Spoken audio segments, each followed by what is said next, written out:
Acústica Noticias presenta Acústica Rural, el informativo con los pies en la tierra.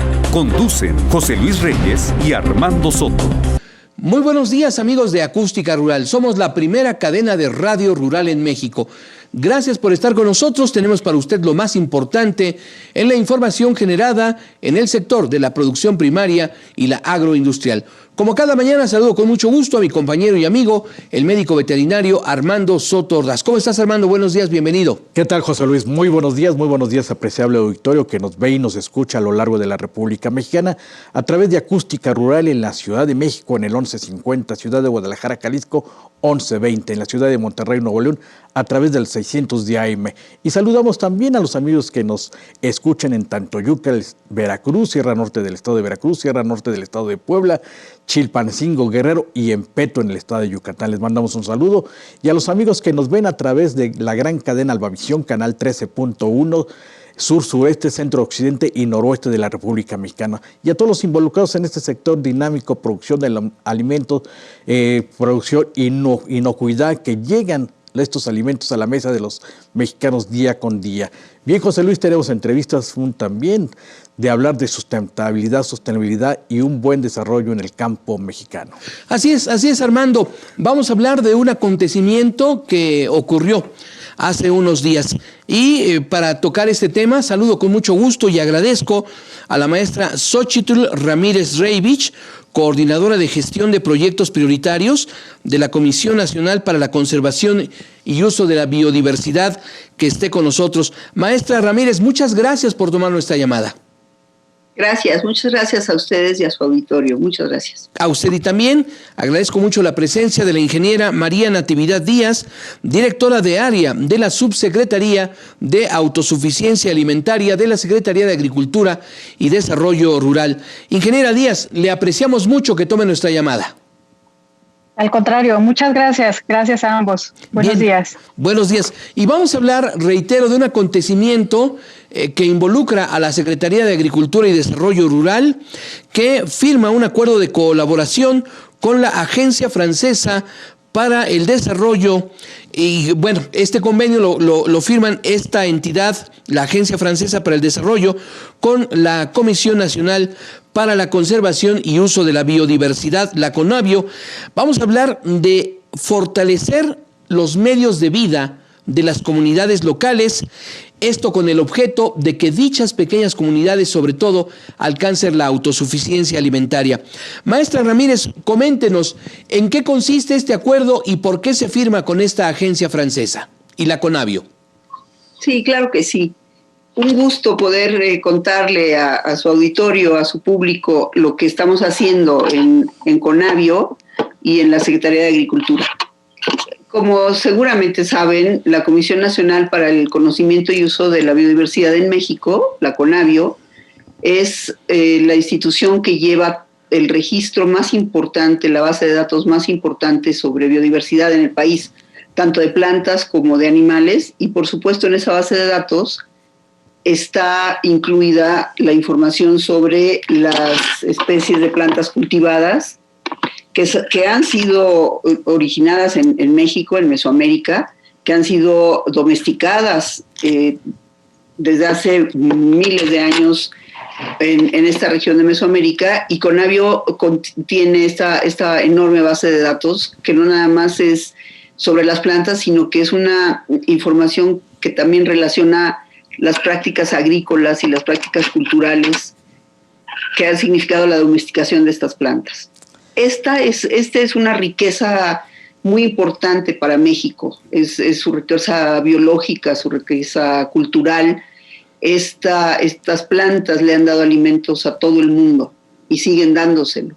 Entonces, lo que estamos haciendo ahora con la Secretaría de Agricultura es conservar esa biodiversidad, esa que se llama agrobiodiversidad, para que en las prácticas que este gobierno está impulsando actualmente, que es la agroecología, estas plantas cultivadas se mantengan con prácticas agrícolas que nos ayudan a conservar el suelo, el agua, los nutrientes que hay en el suelo, evitan la contaminación, evitan el uso de agroquímicos como el glifosato. Y entonces encontramos una muy buena relación entre la Secretaría de Agricultura y este sector de medio ambiente, que es la conservación de la biodiversidad, y conseguimos el apoyo de la Agencia Francesa para el Desarrollo, porque ellos han estado desde hace mucho tiempo también involucrados en este tipo de prácticas agrícolas. Por ejemplo, en erradicar el glifosato es una cosa que Francia ha querido hacer también desde hace mucho tiempo, y entonces encontramos una coincidencia muy importante con las tres instituciones. Vamos a echar a andar el proyecto a partir de la firma de este compromiso, de este acuerdo que se suscribió, y vamos a trabajar en zonas prioritarias para la Secretaría de Agricultura, y también son zonas prioritarias para la agrobiodiversidad en México. Ingeniero Díaz, Armando Soto, muy buenos días. Si nos puede comentar en qué contribuye este acuerdo a fortalecer el trabajo gubernamental en favor de una producción sustentable y saludable en el ánimo de avanzar en la autosuficiencia alimentaria de México. Claro, con mucho gusto.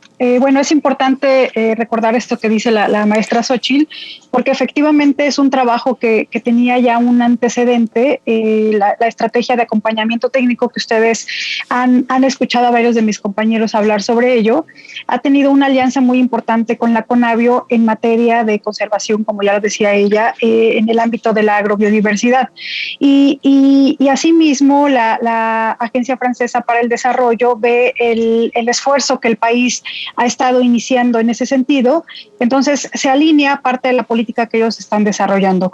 Lo que creemos que ya de manera muy específica puede ir aterrizando va a ser potencializar lo que ya estamos haciendo en la estrategia de acompañamiento técnico, pero también ampliar a lo mejor el ámbito de acción, ¿no? Si la estrategia de acompañamiento técnico, por ser un programa federal, tiene una línea y de ahí tenemos que partir, las actividades que estamos haciendo o que vamos a hacer con la agencia francesa va a poder permitir potencializar.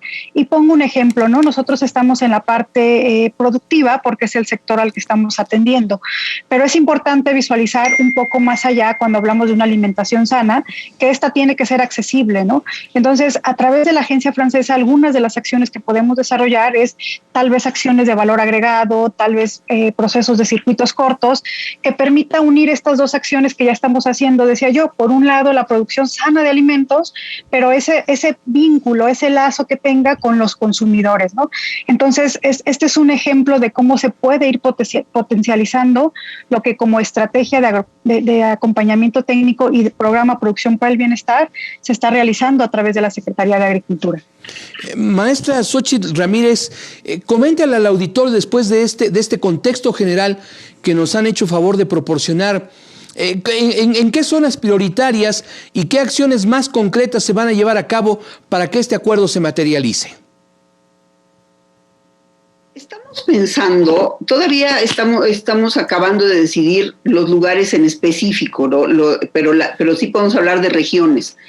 Una parte muy importante para el proyecto va a ser la Sierra Madre Occidental. La Sierra Madre tiene participación muy importante de comunidades indígenas que tienen este enorme conocimiento del que hablábamos hace un momento y que es importante para el proyecto recuperar esa experiencia, difundirla, que los productores rarámuris, por ejemplo, puedan estar compartiendo sus experiencias en materia de agrobiodiversidad con otras comunidades indígenas y con otras comunidades rurales. Esa es una zona de interés, la Sierra Madre Occidental, porque además esa sierra también es uno de los centros de origen del maíz en México.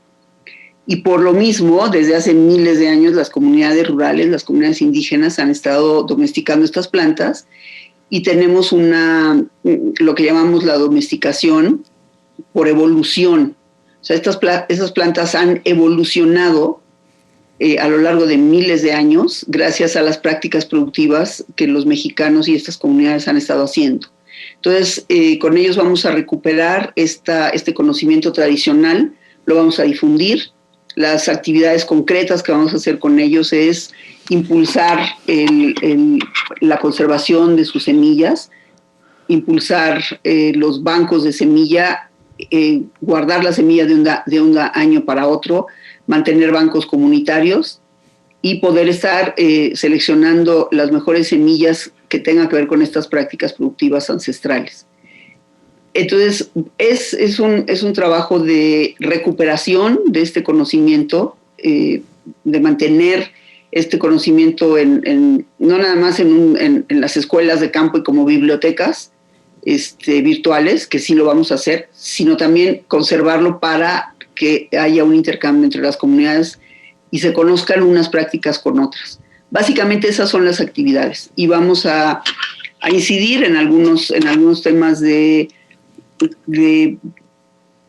para fortalecer la política de agroecología que este gobierno está impulsando, como ordenamientos territoriales, ordenamientos comunitarios, planeación local de la producción agroecológica, que va a ayudarnos a tener desde lo local, con esta planeación, desde lo local poder estar impulsando hacia todo el país esta política nacional de agroecología que se está dando en el país ahora. Maestra, ingeniero Díaz, y este acuerdo Conavio-Francia, ¿con qué instrumentos va a contar para desarrollar su trabajo en los diferentes territorios de la República Mexicana? Sí, claro. Bueno, es importante decir que de hecho todas las acciones que emanen de este acuerdo van a estar enmarcados en 3 grandes ejes y ya de ahí vamos a ir teniendo como herramientas para aterrizar cada uno de estos ejes. El primero de ellos es el eje de política pública, como bien mencionaba la maestra, y este es un aspecto muy importante porque si bien el país ya estaba desarrollando actividades dentro de sus procesos de política pública, actividades que estuvieran en el marco de la sustentabilidad, en este caso una transición agroecológica, era importante justamente que existiera a nivel país esas acciones ya iniciadas para que otro país volteara y dijera podemos hacer esta cooperación técnica, ¿no? Es decir, eso es un elemento importante a tomar en cuenta, que no se parte de cero y justamente con ese antecedente decir que en la parte de política pública justamente las ideas, una de los ejes es integrar qué otras políticas públicas en el marco de esta sustentabilidad están sucediendo en el país, tal vez un poco aisladas, ¿no? Y que puedan irse articulando y uno de esos elementos va a ser, repito yo, que es el eje de política pública, contar con esa información, no quiero usar la palabra estandarizada, pero si bien condensada en un espacio donde nosotros podamos ir verificando qué estados, qué municipios están ya aplicando estos procesos de transición agroecológica e Ingeniera Díaz, sumando. Discúlpeme que la interrumpa, tenemos que ir a escuchar a nuestros patrocinadores. ¿Nos permite unos instantes y continuamos con usted? Claro que sí. Gracias. Está usted en Acústica Rural. Recuerde, nos encuentra usted en Facebook, en Twitter como Acústica Noticias. Regresamos enseguida.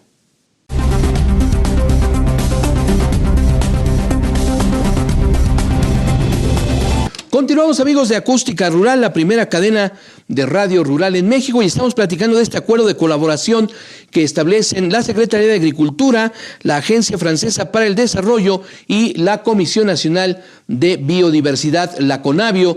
Y bueno, pues en estos momentos la ingeniera Natividad Díaz nos daba a conocer los ejes, los 3 grandes ejes de este acuerdo, y estábamos escuchando lo relacionado con la política pública en materia de integrar diferentes estrategias que llevan a cabo diversas instituciones del Gobierno de México. Ingeniera. Sí, gracias. Y bueno, decir que hay un elemento, una herramienta importante es a través de Conavio precisamente que cuenta con estos sistemas de información que nos va a permitir hacer este proceso de tener la información mucho más cercana y de uso para todos los interesados. Y bueno, el otro eje que mencionaba también la maestra un poquito a grandes rasgos es el eje de la gestión territorial, porque es importante decir que todo lo que se observe en los territorios, lo que sea una prioridad, tiene que emerger directamente de los territorios, es decir, que mediante procesos locales de planeación puedan ir identificando esas comunidades, esos grupos de trabajo, que en este caso son los productores del programa Producción para el Bienestar, cuáles son son hacia dónde quisieran dirigir sus esfuerzos, ¿no? Entonces, hacer este proceso de gestión territorial y ver cómo están trabajando, cómo están participando estos pequeños y medianos productores y hacia dónde quisieran dirigirse. Ponía yo el ejemplo hace rato de a lo mejor valor agregado, ¿no? O tal vez ese no es una de sus necesidades, sino que tienen otra vertiente por donde quisieran irse, y nosotros vamos a ir acompañando ese proceso, siempre pensando en el marco de la sustentabilidad y, por supuesto, de conservación de la biodiversidad. Y otro elemento es el de las cadenas productivas. Ahí es bien importante este conocimiento que tiene la Conavio en este proceso de recuperación del conocimiento, de los saberes locales, a través del conocimiento que tienen los productores, no solamente ellos, sino también sus familias. Entonces, ¿cómo hacemos para recuperar ese conocimiento y fortalecer esas cadenas, ya decía yo, hacia donde ellos consideren que es el siguiente eslabón que deben de seguir los productores y las productoras beneficiarias del programa Producción para el Bienestar? Entonces, en ese marco, decir que contamos con estas herramientas, estos tres ejes, repito, política pública, cadenas productivas y gestión territorial. A través de esas herramientas estaríamos aterrizando las acciones conjuntas. Maestra Xóchitl Ramírez, ¿por qué es importante incorporar a las comunidades en este tipo de decisiones? Generalmente la política pública es un conjunto de acciones que emanan de una dependencia y que, pues, de alguna manera se receta o se ordena que se apliquen en las comunidades, pero ahora vemos que hay un giro interesante y que las comunidades también son capaces de tomar decisiones por iniciativa y conocimiento propio. Qué buena pregunta. Yo quería también decir que es la primera vez que tenemos un entendimiento tan importante en materia de la conservación de la agrobiodiversidad en el país. Como que es un tema que siempre ha sido solamente de interés de la parte ambiental, y no podemos olvidarnos que una de las principales causas de deforestación que hay en el país es la agricultura industrial, la agricultura que se lleva a cabo tirando selvas y bosques. La importancia de la participación de las comunidades es justo porque en estas comunidades con las que vamos a trabajar, que tienen estas culturas de protección de la naturaleza, de protección de los ecosistemas y de protección de su patrimonio alimenticio, vinculado con las prácticas, con las recetas tradicionales, con todo su conocimiento acerca de las plantas, es la única manera de que esta política funcione. Este conocimiento está en manos de las comunidades locales. Obviamente estamos considerándolas, tomándolas en cuenta, porque esa es una obligación de las políticas públicas, pero en este caso es una política pública que se nutre de este conocimiento, que ha sido durante muchos años desdeñado por las políticas públicas. Ahora lo que estamos nosotros haciendo es revalorando este conocimiento, enorme riqueza y valor que tienen en las comunidades este conocimiento, porque es lo que ha hecho que podamos seguir manteniendo y alimentando a la población en México. Este maíz que está adaptado a todas las condiciones posibles que hay climáticas, de suelo, de altura en México, gracias a todas las razas de maíz que tenemos, pero sobre todo gracias al conocimiento que tienen las comunidades sobre su cultivo. Por eso podemos tener la riqueza de maíces que tenemos en este país, por esas comunidades. Entonces, un proyecto que no esté basado en ese conocimiento y que pretenda recuperar la agrobiodiversidad del país, pues no podría no estarse basando en este conocimiento ancestral. Ingeniero Díaz, ¿qué resultados se esperan con la colaboración de este acuerdo, la participación también de las comunidades, pues el implementar o llevar la agroecología en una alimentación saludable y pues también un ambiente sustentable? Bueno, es importante decir que que mucho de este conocimiento que menciona la maestra está ahí, o sea, está latente, está vivo. Entonces, justamente, aparte del proceso, de lo que nosotros queremos hacer es que ese conocimiento se difunda y que independientemente de esta clase de apoyos después, a largo plazo hablo, o del programa Producción para el Bienestar, o es decir, de la política que está sucediendo en este momento en el país, lo que queremos lograr es que ese conocimiento sea difundido y sea valorado para que una vez que estos programas no estén, sigan funcionando de manera natural, de manera orgánica en los territorios. Entonces, ya existe la información ahí, está la gente interesada, puesto que durante muchos años y muchas generaciones han realizado procesos de conservación. Entonces, lo que queremos hacer es sacarlo a la luz, llevarlo a las comunidades donde no esté sucediendo eso y dejar que corra como un proceso natural, ¿no? Quisiéramos nosotros que a mediano plazo hablar de grupos de productores organizados de la manera en la que ellos decidan, puedan gestionar su territorio, puedan tener estas habilidades, estas capacidades para gestionar en su territorio, siempre con una mirada sustentable, ¿no?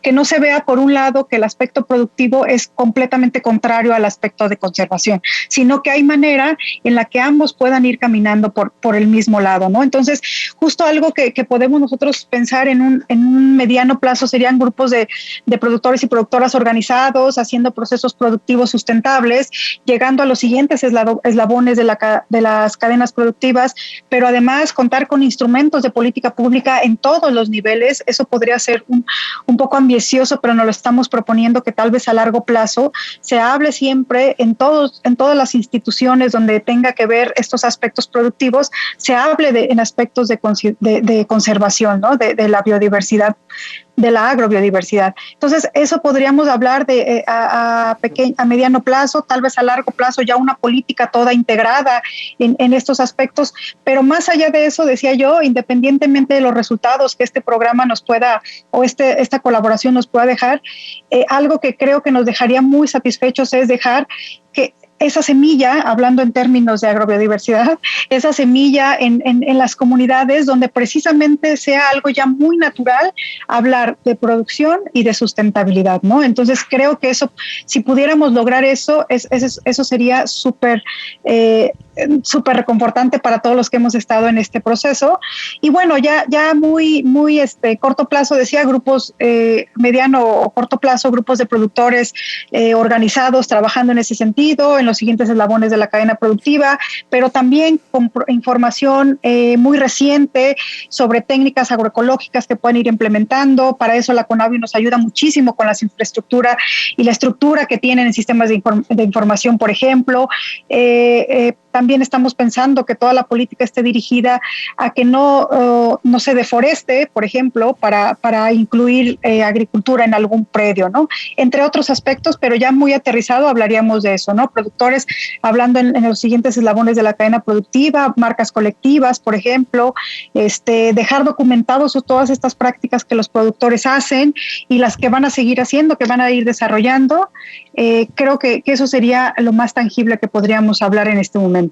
Ahora, maestra Xóchitl Ramírez, coméntele al auditorio de Acústica Rural que nos está escuchando, ¿cuál será la contribución concreta de esta agencia francesa para el desarrollo en este ambicioso proyecto? Sí, claro que sí. Es muy gratificante para nosotros que Francia, porque estamos hablando de una cooperación del gobierno francés con el gobierno mexicano, a través de su agencia para el desarrollo. Para nosotros es muy gratificante que este país haya mirado el esfuerzo que estamos haciendo en México para recuperar esas prácticas agrícolas, ese conocimiento, y para lograr una agricultura sustentable en el país. El énfasis que ahora se está dando en la pequeña y mediana escala, no estamos apostando a las grandes escalas agroindustriales de miles de hectáreas sembradas de un mismo tipo de maíz o de un mismo tipo de grano. Estamos apostando a la pequeña producción campesina vinculada con este conocimiento. Para Francia es algo importante porque la alimentación, lo que nosotros tenemos en México como cultura alimenticia, además de estas plantas y de esta diversidad biológica de genes y de plantas cultivadas, es de importancia internacional. Nosotros hemos dicho muchas veces que la agricultura mexicana, las plantas mexicanas, el conocimiento mexicano sobre la agricultura, mexicano y mesoamericano, es una contribución para la sustentabilidad alimentaria del mundo. Contar con plantas que están adaptadas a todo tipo de climas, que además los humanos saben cómo cultivar, saben exactamente en qué momento sembrarlas, qué tipo de prácticas se deben de ocupar, y que esta es una alimentación además muy nutritiva, que no tiene contaminantes. Apostar por ese tipo de producción, además vinculados a millones de productores pequeños y medianos, es la razón por la que Francia buscó hacer esta colaboración con nosotros. Consolidar una política pública, lo que decía hace rato Natividad, los 3 ejes: consolidar una política pública en estos siguientes 3 años y mantenerla después para la sustentabilidad alimentaria. Perdón, maestra Ramírez, disculpe que la interrumpa, lamentablemente se nos agota el tiempo. Les agradecemos mucho a ambas esta contribución que nos hacen para el programa de Acústica Rural, y es un tema que seguirá dando mucho de qué hablar, y permítanos seguir en contacto con ustedes. Muchas gracias y buenos días a ambas. Gracias. Gracias, hasta luego. Bien, muchas adiós. gracias, y les ofrecemos una disculpa. Bien, por la falta de tiempo. Una pausa. Regresamos con más en Acústica Rural.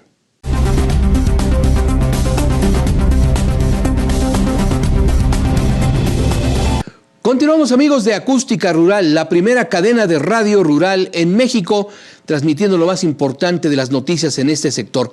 Como saben nuestros amigos del auditorio, hace unos días la primera sala de la Suprema Corte de Justicia de la Nación dio a conocer un fallo importante luego de una serie de demandas que interpusieron varias empresas productoras de agroquímicos y empresas que también se dedican a cultivos transgénicos, cultivos principalmente granos que son modificados genéticamente para que se vuelvan resistentes a herbicidas como el glifosato, resistentes a plagas, enfermedades, sequías e inundaciones. Esta es una decisión trascendente porque la primera sala de la Suprema Corte de Justicia sigue prohibiendo que se siembre maíz transgénico en la República Mexicana. Pero, ¿qué hay más allá de esta decisión? Es el tema que vamos a conversar con el licenciado René Sánchez. René Sánchez, él elaboró la demanda, es uno de los que llevan de primera mano este asunto. Él es abogado de la Colectividad del Maíz, este grupo de personas y organizaciones que han luchado desde hace ya muchos años para que el maíz transgénico no se siembre en la República Mexicana. Licenciado Sánchez, muy buenos días y gracias por tomar la llamada de Acústica Rural. Sí, ¿qué tal? Muy buenos días. Muchas gracias por esta oportunidad de participar y de que el auditorio Acústica Rural nos pueda conocer esta gran batalla que hemos librado entre muchas organizaciones, tanto de científicos, activistas, organizaciones también campesinas y abogados, que hemos enfrentado a la industria transnacional que pretende sembrar maíz transgénico en nuestro país junto con sus agrotóxicos.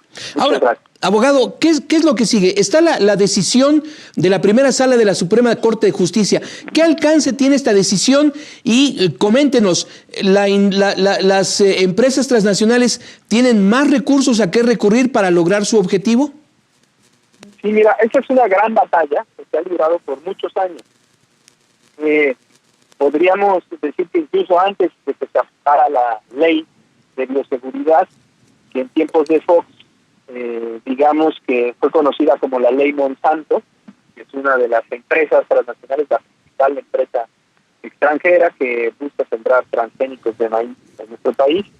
Y después de eso, en el sexenio ya de Calderón, se dan permisos de siembra experimental en México, se dan 200 permisos. Cada permiso máximo llegaba hasta 1 hectárea. Y cuando inicia el gobierno de Peña Nieto, solicitan cerca de 80 permisos ya de carácter comercial. era una solicitud. Y esta solicitud de carácter comercial se refería a cada uno de los permisos a por lo menos 40,000 hectáreas. Y había unos permisos de cientos de miles de hectáreas. Por lo tanto, pues era prácticamente inundar a nuestro país de maíz transgénico. Antes de que se dieran esos permisos comerciales, promovimos una demanda colectiva. Es una nueva figura que pues, nos permite no solo defender a un grupo, no solo defender a una empresa, a una organización, sino defender a todas las personas afectadas. ¿Quiénes son los afectados del maíz transgénico? Pues todas y todos los mexicanos. Entonces, un grupo de 53 ciudadanos y 20 organizaciones civiles ocupamos esta demanda en 2013. Y para septiembre de 2013 se ordenó suspender toda la siembra de maíz transgénico. O sea, no se hacía ningún experimental ni ningún comercial. Por lo tanto, evitamos que se inundara. Pero la industria, las empresas, iniciaron una avalancha de amparos, de apelaciones, de incidentes, de revocaciones, una avalancha de impugnaciones legales ante cerca de 20 tribunales. Después de 3 años de litigio, en 2016, los tribunales dijeron, ¿saben qué? Vamos a mantener que se prohíba la siembra de maíz transgénico en lo que se resuelva el juicio, o sea, durante el juicio. Pero vamos a dar chance de que se siembre experimental, vamos a permitir que se siembre de manera experimental, pero vamos a estar vigilando mes con mes el juzgado y por supuesto la colectividad que representamos, donde hay muy buenos científicos y campesinos con muchos saberes y conocimientos, vamos a estar revisando mes con mes esa siembra experimental. Eso fue en 2016. Pero ¿qué creen? La industria no se animó a sembrar experimentalmente. ¿Por qué? Porque no quiere la vigilancia de los jueces y tampoco quiere la vigilancia de los científicos, de la colectividad y de los campesinos que forman parte de la colectividad. Entonces no han sembrado de 2016 a 2021, no han sembrado nada de maíz transgénico porque quieren estar juntos, pero sí hicieron una cosa, promovieron una decena de 10 impugnaciones en contra de esta decisión. Y fue un litigio muy duro, 4 amparos, 4 revisiones, 2 impugnaciones más, que después de el litigio tan fuerte, finalmente llegó a la Suprema Corte. Es la 4ª vez que llegaba a la Suprema Corte, pero las otras 3 veces lo regresó a distintos tribunales. Y en esta ocasión sí tomó el asunto, que es el máximo tribunal de nuestro país, la Suprema Corte de Justicia de la Nación, a través de la primera sala, decidió entrarle al asunto y nos dio la razón por unanimidad, estableciendo que es un riesgo en la siembra de maíz transgénico y que en lo que dura el juicio colectivo no podrá sembrarse maíz transgénico. Y que si comercialmente, que si lo quieren sembrar experimentalmente, tendrían que someterse a la vigilancia de los juzgados y vigilancia mensual, no cualquier vigilancia, mes con mes. Y también vigilancia de los científicos y de los campesinos de la colectividad. Eso resolvió el máximo tribunal de nuestro país, lo hizo por unanimidad, a pesar de que las empresas extranjeras presentaron 136 argumentos. En ninguno de sus 136 argumentos la Suprema Corte les dio la razón. En todos esos casos los rechazó, les dijo, no tiene razón, no se concede el amparo, se mantiene la suspensión de siembra comercial de maíz transgénico. Y ahora lo que sigue es el juicio. Vamos al juicio principal para que se resuelva de manera definitiva si se debe o no sembrar maíz transgénico en nuestro país. Pero ya con una sentencia del máximo tribunal que reconoce que hay un riesgo, pues vamos muy bien en este juicio y hay buenas esperanzas para que podamos seguir con nuestros maíces. O que no nos dejemos engañar, México tiene en en las zonas adecuadas, con las condiciones adecuadas, tiene de las producciones más altas, el rendimiento, mejor dicho, de los rendimientos más altos del país.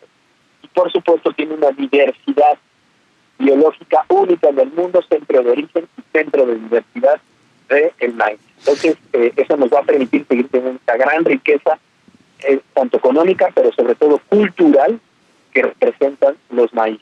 Abogado René Sánchez, nos acaba de dar usted un dato muy importante. Sigue el juicio principal se debe de llevar a cabo. ¿Ya hay fechas fijadas y ante qué instancia o instancias en su caso se va a llevar a cabo este juicio o serie de juicios, tomando en cuenta que hay varios amparos y varios recursos que ha interpuesto las empresas transnacionales? Sí, mira, no hay fecha. Los plazos, sobre todo en estos juicios que son tan amplios, que tienen muchísimos datos, muchísima información, pues rebasan los plazos de los jueces y pues se ha llevado mucho tiempo.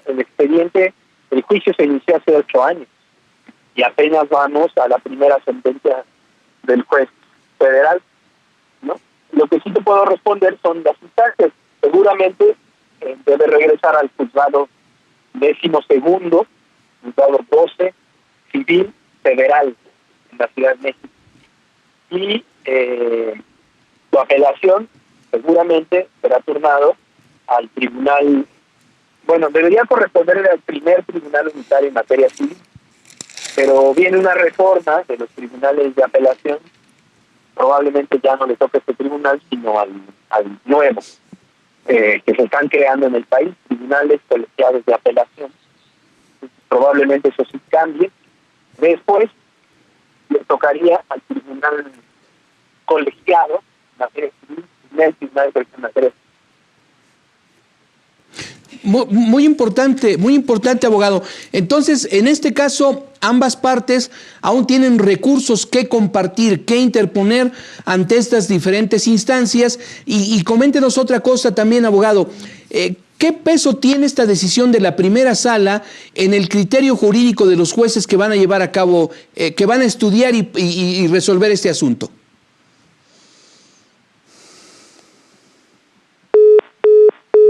Bueno. Lamentablemente se cortó la comunicación con el abogado René Sánchez, quien nos acaba de proporcionar, Armando, datos importantes en torno a este juicio que se sigue. Vamos a ver si podemos recuperar la llamada con el abogado, pero sí recapitular algunos aspectos relevantes. Este no es un asunto reciente, este es un asunto que data prácticamente desde la presidencia de Vicente Fox Quesada, que gobernó, como usted lo recuerda, entre 2000 y 2006. Posteriormente, el gobierno de Felipe Calderón Hinojosa, que otorgó permisos para la siembra experimental, pero ya con Enrique Peña Nieto se otorgan estos permisos para la siembra masiva, más de 40,000 hectáreas, Armando, de maíz. Transgénico, maíz, por supuesto. Transgénico, maíz también, que pues las poblaciones y comunidades pues están en contra de estos maíces, porque José Luis también pues repercute en la producción de sus maíces, repercute en la producción de su salud, repercute en su medio ambiente, repercute en su biodiversidad que se tiene en cada región del país, José Luis. Y bien, les recordamos, nos gustaría mucho escuchar su opinión en torno a este tema. Recuerde, Acústica Rural tiene un WhatsApp que es el 55 45 45 2602, también en nuestra página de Facebook como Acústica Noticias y en nuestro canal de YouTube. Está usted en Acústica Rural, la primera cadena de radio rural en México. Vamos a una pausa y continuamos platicando de este y otros temas. Muchas gracias por acompañarnos en este programa. Regresamos enseguida.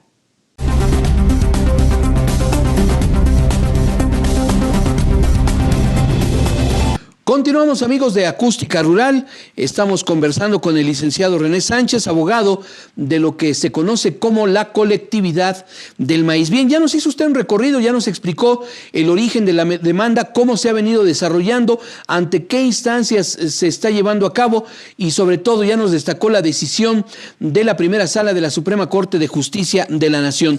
Nos quedamos, abogado, antes de que perdiéramos el contacto con usted, en el camino jurídico que puede recorrer este juicio que todavía continúa, y nos explicaba usted que un poquito de esta reforma judicial, de manera que esto puede pasar a un tribunal colegiado en materia civil, pero ya con unas nuevas reglas que se están estudiando con esta reforma judicial. Sí, así es. Pues mira, el camino que corresponderá seguir a los compañeros de la colectividad todavía va a tener algunas instancias. Primero es la resolución del juicio. Esta podría tal vez suceder en unos 3 a 6 meses, pero después vendrían otras etapas, una apelación. Esta puede tardar un poquito más, que tendría que ser tal vez en uno de estos nuevos tribunales o en los que actualmente se conocen como tribunales unitarios.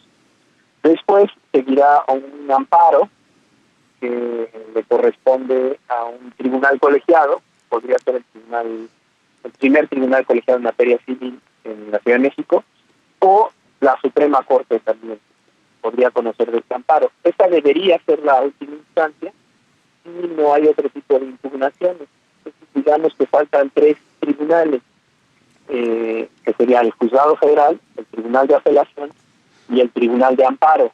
Podría ser un colegiado o podría ser la Suprema Corte. Entonces, cada uno tiene sus peculiaridades, sus tipos de impugnación, y como son 4 empresas transnacionales las que están impugnando todo, pues se vuelven batallas pues largas y complejas, además pues de todas las trampas y triquiñuelas que realizan las empresas en los juicios. Sí, abogado, ¿me escucha? Sí, por supuesto. Perdón. Ahora, abogado, le preguntaba también hace unos instantes, ¿qué peso va a tener en el criterio que tengan que ejercer jueces y magistrados luego de lo que da a conocer la Suprema Corte de Justicia de la Nación, de que sigue la prohibición para que estas empresas siembren comercialmente maíz transgénico? Bueno, sí es muy probable que tenga mucho peso. Sin embargo, tenemos que esperar que se publique la sentencia. Solamente publicaron una parte de la sentencia, falta el resto, que es la mayoría de la sentencia, no está publicada. Solamente vimos la votación y en la votación escuchamos la decisión. Pero todos los argumentos de la Suprema Corte todavía falta que se publiquen, y una vez que los conozcamos podremos saber qué peso tendría en el juicio. Pero es probable que sea un peso a favor del maíz nativo. Es probable porque pues está considerando que sí hay riesgos en la siembra de maíz transgénico. Ahora, entre tanto, abogado René Sánchez, ¿qué puede pasar con la contribución de la ciencia? Me imagino que ustedes han recurrido a estudios perfectamente fundamentados que dan a conocer que el consumo de este tipo de maíz por parte de los seres humanos, y no sé incluso si otros seres vivos que lo consuman, puede originar daños a la salud. Sí, mira, digamos que hay 2 posibles daños que se están documentando. Uno es el uso de agrotóxicos, que tú ya comentabas, en el que pues estos agrotóxicos han sido ya considerados por la Organización Mundial de la Salud como probablemente cancerígenos. Entonces, ese es uno. Pero hay otro más que preocupa más en el caso del maíz en México, porque el maíz en México tiene una tradición, incluso fue domesticado a través del intercambio de semillas en distintas regiones del país. Y no solo es la polinización abierta o cruzada, donde pues, las abejas o otros polinizadores llevan el polen de un lugar a otro, sino que también campesinas y campesinos trasladan las semillas por amplias distancias del país. Entonces digamos que hay una interconexión, un germoplasma que abarca todo el país, y entraran los transgénicos, tendríamos transgénicos no diseñados, no evaluados, no controlados. ¿Esto qué quiere decir? Los transgénicos no son una planta común y corriente. Los transgénicos son una tecnología que nació para ser diseñada, evaluada, controlada. No pueden estar así abiertos porque no se sabe cómo se van a comportar en el ambiente y qué reacciones van a tener, ya sea en el humano o en cualquier persona o en su entorno. Entonces, puede haber, si en México se sembrara indiscriminadamente maíz transgénico, podría haber transgénicos no diseñados, no evaluados y no controlados que podrían traer afectaciones mayores a la salud de las personas y de otros seres. Esa es la parte importante. Pues, abogado René Sánchez, le agradecemos mucho esta entrevista que concede usted al auditorio de Acústica Rural. Permítanos seguir en contacto con usted en cuanto haya noticias para mantener informado al auditorio en torno de este tema trascendental, porque como usted lo señala atinadamente, y así hemos hablado en este programa durante mucho tiempo, la importancia que tiene el maíz nativo, el maíz criollo en la vida de los mexicanos. Sabemos que hay regiones en donde este tipo de plantas, el maíz criollo, es sumamente apreciado, protegido, procurado. Sabemos también de esfuerzos de instituciones académicas como el INIFAP y el Colegio de Posgraduados, que están llevando a cabo acciones que luego se convierten en política pública para la preservación de estos maíces. Así es, y cuyos integrantes, investigadores han apoyado mucho esta demanda, nos han dado todos sus conocimientos para poder hacer frente a las poderosas industrias. Bien, muchas gracias, licenciado.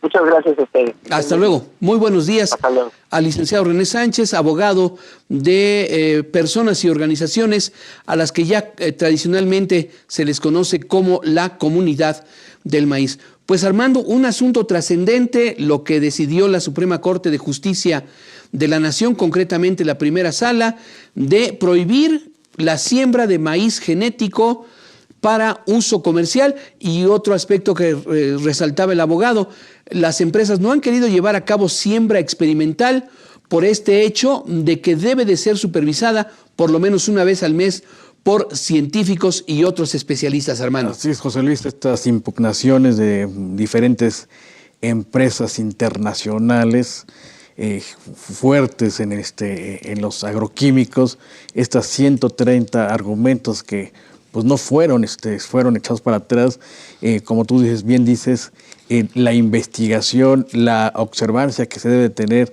dentro de las plantaciones no se llevó también por estos argumentos, impugnaciones que ha hecho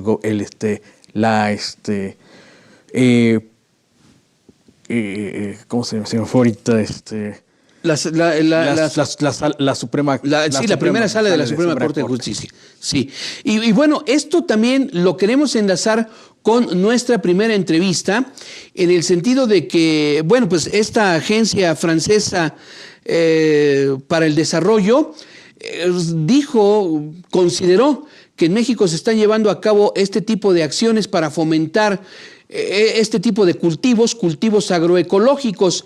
La agroecología es un tema, es un aspecto, es un conjunto de técnicas y herramientas de las cuales se dispone para evitar precisamente el uso tanto de productos agroquímicos como de variedades vegetales genéticamente modificadas. Así es que hay un enlace entre política pública, el interés del gobierno de México y de miles de organizaciones y personas, millones de personas en todo el país que están a favor de esta transición, la transición a la agroecología. Aunque también hay que señalarlo, Armando, hay instituciones y hay personas que están a favor de los cultivos genéticamente modificados porque desde su punto de vista ni causan daño a la salud y sí permiten que haya un aprovechamiento al máximo de variedades vegetales, Armando. Así es, José Luis, como lo dijo la doctora, la maestra, y la agroecología, los saberes han estado por muchos